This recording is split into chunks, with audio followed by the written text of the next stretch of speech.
नमस्कार. मोठ्या बाईंचं वागणं खूपच विचित्र झालेलं असतं. मोठ्या बाई गोपाळशी म्हणत असतात, गोपाळ, एक गोष्ट लक्षात ठेव.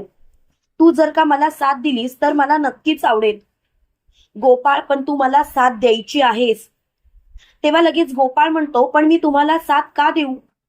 तेव्हा लगेच मोठ्या बाई म्हणतात, गोपाळ, तू जर का मला साथ दिलीस तर कदाचित या इंद्रायणीला मी रस्त्यावर आणेन. तेव्हा लगेच गोपाळ म्हणतो, खरं सांगू का मोठ्या बाई, या इंद्रायणीला तर मला रस्त्यावरती आणायचंच आहे. या इंद्रायणीने गोपाळचं प्रेम बघितलं, पण गोपाळचा राग मात्र अजून तिला माहिती नाही. जोपर्यंत तिला गोपाळचा राग समजत नाही तोपर्यंत मी काही केल्या शांत नाही बसणार. एकेकाला एकेकाची लायकी दाखवणारच. तेव्हा मात्र गोपाळ खूपच चिडलेला असतो. त्यावेळेला नारायणीताई हे सर्व ऐकत असते. नारायणीताई मोठ्याने बोलते, वा आई वा, खरंच तुला मानलं पाहिजे. अगं मान्य आहे, लहानपणापासून तुझा इंदूवरती राग आहे. तुला इंदू आवडत नाही हे सगळ्यांना जगजाहीर माहिती आहे. तू तसंही सगळ्यांना सांगितलं आहेस. पण आता एक गोष्ट लक्षात ठेव आई, इंद्रायणी सोपानवाडीकर आता इंद्रायणी सोपानवाडीकर नसून ती इंद्रायणी अधोक्षज दिग्रसकर राहिली आहे. तिच्या नावापुढे तुझ्या लेकाचं नाव लागलंय. आई, तू हे सर्व करताना जरा विचार करायचास. तेवढ्या तिथे व्यंकू महाराज, शकुंतलाबाई सगळेजण आलेले असतात. गोपाळ लगेच मोठ्याने बोलतो, नारायणीताई एक मिनिट, तुझा काहीतरी गैरसमज होतोय. तेव्हा लगेच नारायणीताई बोलते, गोपाळ, तुझ्याकडून तर मला ही अपेक्षाच नव्हती. माझा भाऊ रागीट आहे, एखाद्याला समजून घेत नसेल, पण एखाद्या विरोधात असे कारस्थान रचत असेल हे मला माहिती नव्हतं. गोपाळ, अरे इंदूने तुझं प्रेम नाकारलं आणि अधोक्षजशी लग्न केलं. हे तुला अजिबात पटलं नाही, हे तुझ्या या वागण्यातून दिसतंय. पण कितीही काही झालं तरी गोपाळ, तुझं प्रेम तिने नाकारलं नाही, तर तू तिला तुझ्यापासून नाकारलं होतंस.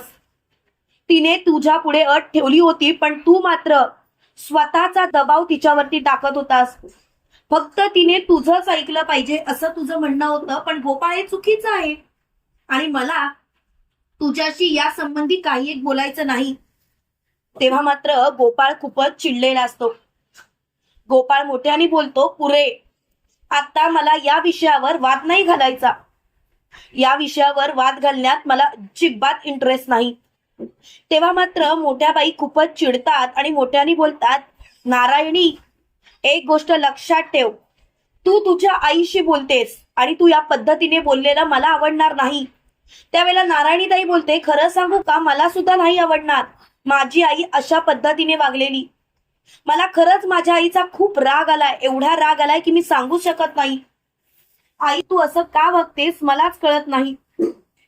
तेव्हा मात्र ती खूपच चिडलेली असते. त्यावेळेला तिला खूपच राग आलेला असतो. त्याच वेळेला ती मोठ्याने बोलते, पुरे, आता हा विषयच समाप्त.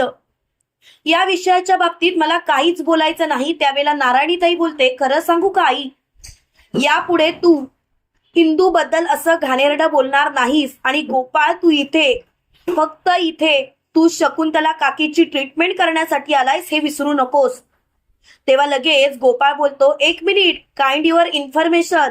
खरं सांगू का, हे घर माझं सुद्धा आहे नारायणीताई, त्यामुळे तू माझ्याशी या पद्धतीने नाही बोलू शकत. त्यावेळेला नारायणीताई बोलते, ऑफकोर्स हे घर तुझं सुद्धा आहे, मी नाकारतच नाही. मग या घराची जी काही शांतता आहे ती भंग होईल असं वागू नकोस. गोपाळ, आता काकीला आरामाची गरज आहे आणि तुझ्या अशा वागण्याने जर का काकीला त्रास होणार असेल तर प्लीज तुझ्यासाठी दरवाजा उघडा आहे, तू जाऊ शकतोस. तेव्हा लगेच व्यंकू महाराज बोलतात, नारायणी शांत हो.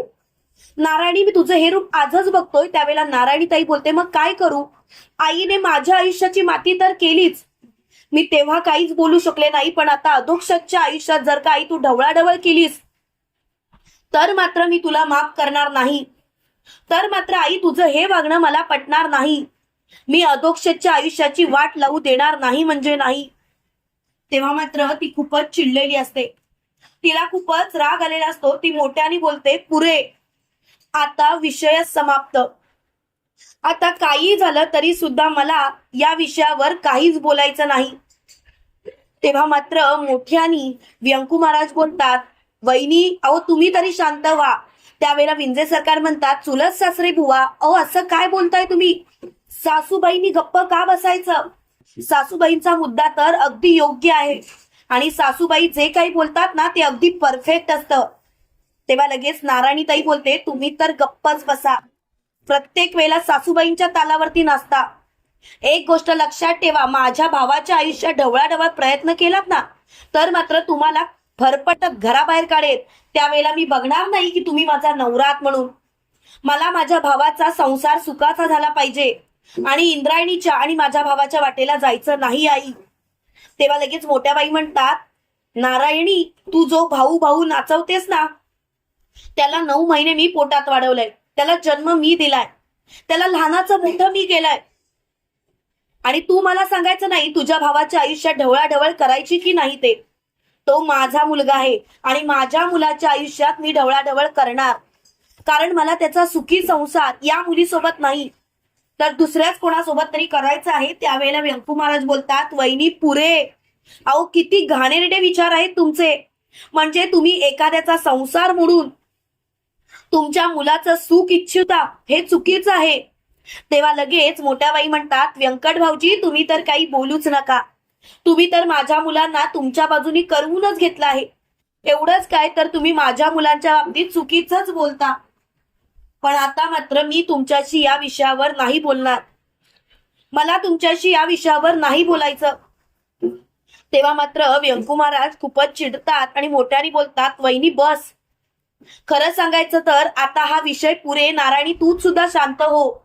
त्यावेळेला लगेच मोठ्या बाई म्हणतात, हे बघ नारायणी, ती नालायक ती दलिद्री मुलगी मला माझ्या घरात नको. तेव्हा मात्र नारायणीताई मोठ्याने ओरडते, पुरे आई पुरे. तू माझी आई आहेस म्हणून माझा हात मी आवरता घेतलाय, नाहीतर इथे दुसरं कोणी असतं तर आता थोबाड फोडलं असतं.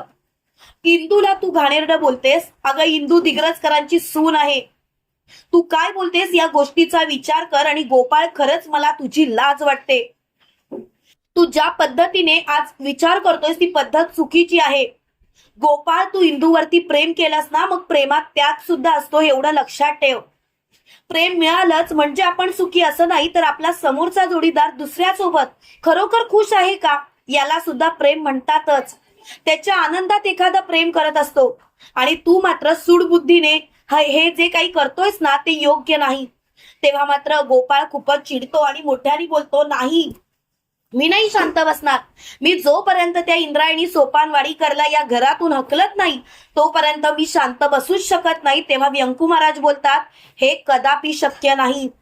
इंद्रायणी अधोक्षज दिग्रजकर या घरची सून आहे, ती माझी लेक आहे आणि माझ्या लेकीला जर का या घरातून कोणी बाहेर काढण्याचा प्रयत्न करत असेल तर त्यांनी स्वतःचा बोजा बिस्तर आवरावा आणि या घरातून चालतं पडावं. तेव्हा गोपाळ त्यांच्याकडे बघतच बसतो. तुम्हाला काय वाटतं मित्रांनो, खरोखर नारायणीताईंनी मोठ्या बाईंची शाळा घेऊन योग्य केलं का? कमेंट करून नक्की कळवा आणि असेच मालिकेचे नवनवीन अपडेट पाहण्यासाठी व्हिडिओला लाईक आणि चॅनलला सबस्क्राईब करायला विसरू नका. थँक्यू.